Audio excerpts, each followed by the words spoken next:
Hey everyone, I'm back, and today we're going to be talking about Guarding Tess. And this movie came out in 1994, which was arguably one of the best years for movies.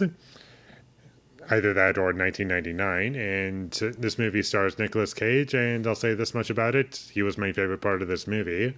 I thought he did a pretty good job, and I was convinced by his performance. And I wasn't super bored throughout most of this movie. And it's not because it was consistently entertaining or anything. It was just mostly really cheesy. And I was like, wow, this is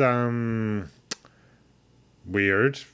I don't understand why you're doing this. And I ultimately didn't really understand why things happened in the way that they did. And the scenes felt interchangeable to me. And I honestly felt as though you could put these scenes in any order throughout the movie and it wouldn't change anything.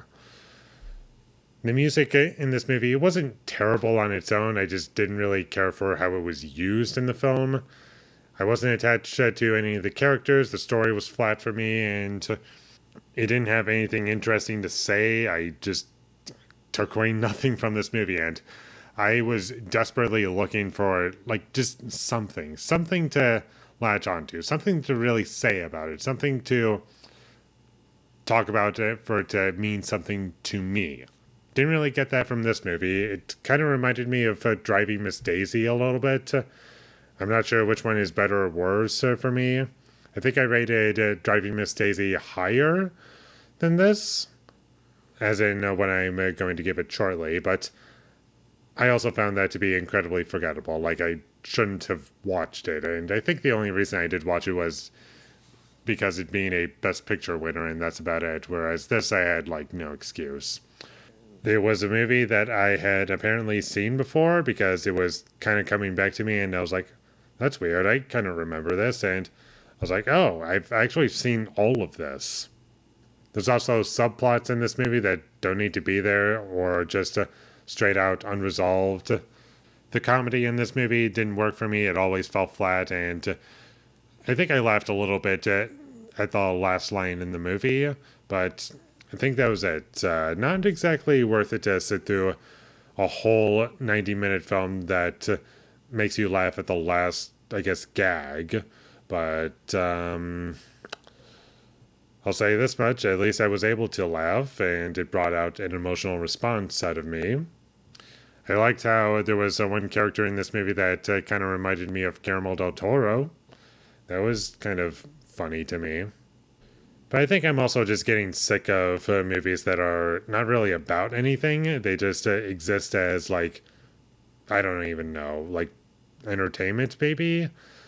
Even though I don't really find it entertaining. Like, films that just have, like, a loose concept, stakes are very low, not much happens, if anything at all, and that's the whole movie. Unsatisfying character arcs, and just nothing to it, really. Like, I feel that way with Driving Miss Daisy and a bunch of movies I could get into. And most of them are just like Oscar-winning films that were undeserving, in my opinion. But anyways, I feel as though that's a topic for another day, and I just left bored and I didn't care about anything, unfortunately. So skip this movie if you ever come across it. I just got nothing out of it, is my biggest complaint. And with all that being said, I'm going to give Guarding Tess a 3 out of 10. Thank you for watching my videos. As always, if you enjoyed this review, be sure to leave a like and comment down below what you thought of Guarding Tess, and my social media links. They will all be in the description, so follow me there. And last but not least, subscribe to be a part of Foley Nation, and I'll see you when I get my next review up, and that is going to be for... Speaking of Best Picture winners and movies that I'm kind of sick of, this is a movie that I have seen before, but I apparently never reviewed it, so I guess I gotta do that now.